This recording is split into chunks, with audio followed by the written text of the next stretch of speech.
Hello, my name is Harper, and I will try my very best to not let these glare, but I do need them to see. I am a trans man, and I'm 11 months on T, but it's very quickly coming up to 1 year, and that's like, whoa. But I had a lot of kind of ideas about what transitioning meant before I started and got into the process, and I now have a pretty different idea of what that is now. So I wanted to talk about stuff I didn't know before I started transitioning. Also, just so you know, I do like to use anatomical terms, so if you're not comfortable with that, I'm sorry, this video isn't for you. So the first thing that I didn't know before transitioning was how fast bottom growth starts. I knew that it was gonna happen, but I didn't think it would happen so fast.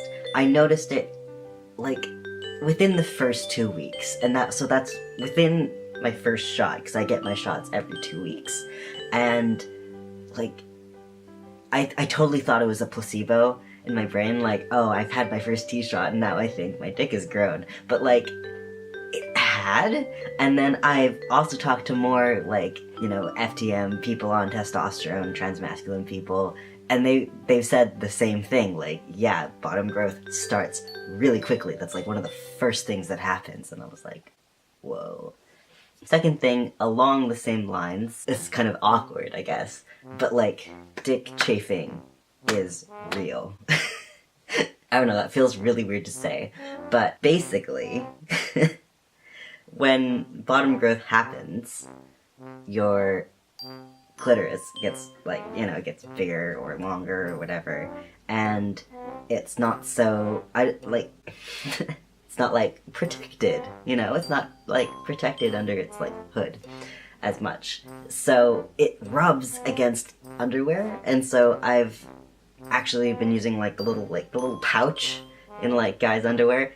That actually is useful for me, personally. Like, I don't have a lot of growth, I don't think, but, like, just, like, not having, like, the kind of seam rub against it is so much better. But, yeah, that is a thing. The third thing is about the voice. So, when you go on testosterone, your voice gets lower. And I never really realized how well my voice carried because it was higher.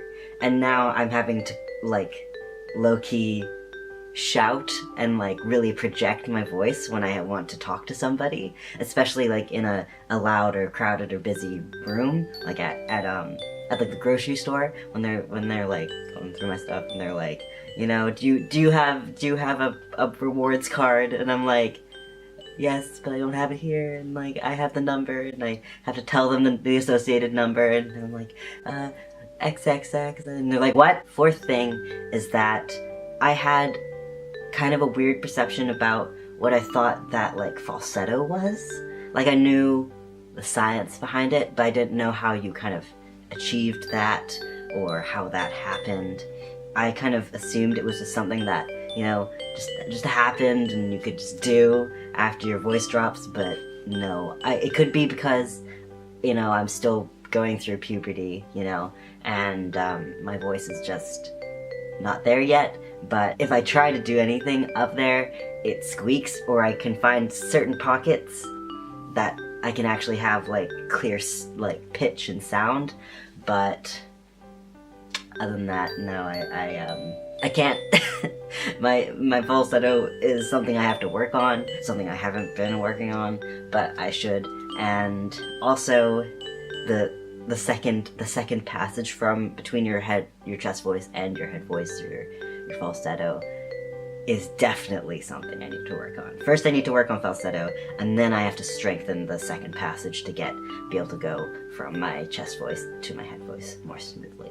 Another thing is that, you know, I knew that muscle growth on testosterone would happen, and I thought it would just be kind of like a little bit, but, like, muscle growth is real. Like, my arms were really noodly pre-T, and I have worked out. I did work out for, like, 2 months, about 2 months consistently, in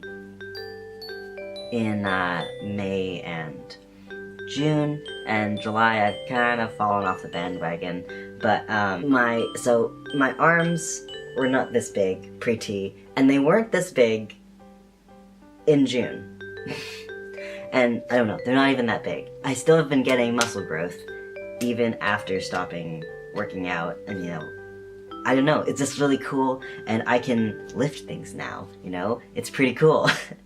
And I have like a different physique, and I really like it. It's a really positive change. This has more to do with like socialization, and I didn't know anything about men's bathrooms, and now that I kind of pass more often, I've been using men's bathrooms, and for context, if you've never been in a women's bathroom, women in general, obviously this is a generalization and not all women do this, but there's a lot more looking in women's bathrooms. There's a lot more like camaraderie and talking and friendship in women's bathrooms, and yeah, people are just generally more sociable in women's bathrooms, and they feel comfortable to look at you and stare at you or like approach you and talk to you.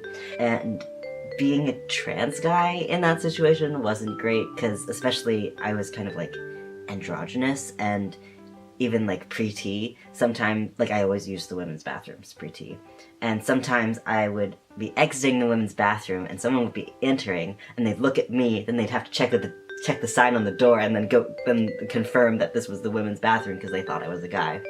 And, or they weren't sure. And so, just like, I got a lot of stares in the women's bathroom, and I was just like, eyes down, you know, go in, go out.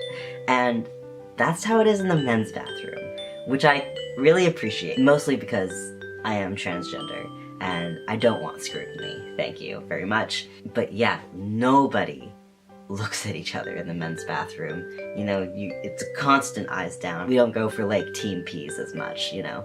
This thing doesn't really apply to many people, so don't worry about it, but I'm sure there are other people like myself in this situation, because it's a pain in the butt. I didn't realize just how much not having a birth certificate is kind of annoying. I had no other reason to really need a birth certificate because I am documented otherwise. I have, you know, a citizenship card, I have a social security number, I have a driver's license, like, that's all good, and I have a passport. But, like, for transitioning in British Columbia, you don't need a birth certificate. It's not a necessity, but it makes it so much easier, especially in terms of changing your gender marker. This is the only thing that I found has been really frustrating,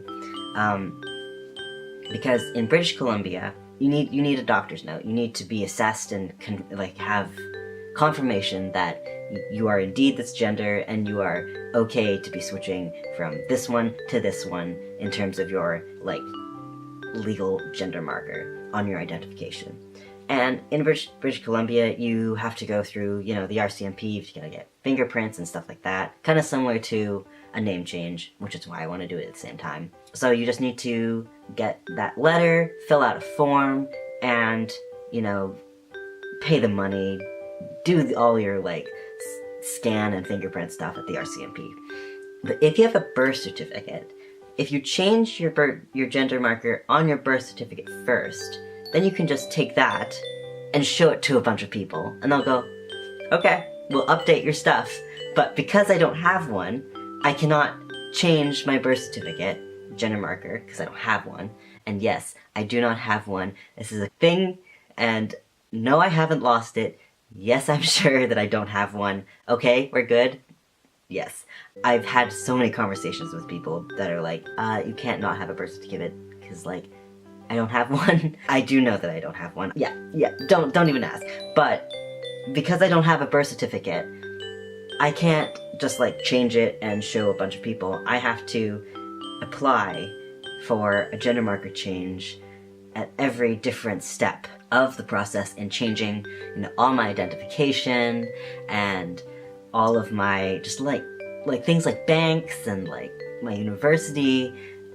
It's just it's just gonna be a lot of money and time and paperwork, and just, it's gonna be a pain. And I need to get on that. I'll probably start getting on that in my next appointment, which will be in August. But yeah, it's just, I'm not looking forward to it. And the last thing is that it is normal to misgender yourself in your head. It is normal to not be super used to, know your name. It is normal to still be affected by female socialization or male socialization, whatever way you've come from. And, just because you have started transitioning doesn't mean that you're gonna lose that right away. You're not gonna shake that off because you've had this idea of who you are and what you should be doing, people around you and the things you grew up with for your entire life up until now. Don't think that means that you're not trans. Like, you're not really trans. Yeah, I don't know, it just makes sense, right? Yeah, it's not gonna happen overnight. It's all good. It's all good. I'm sure that there are so many things that I missed, because transitioning has really changed my life, and for the better. And there's just some things that I didn't know about. If you have any questions, leave them in comments, or you can, find me on any of my social media, which will be in the description. I sound like a YouTuber. But yeah, thanks for watching. I'm signing out. See ya.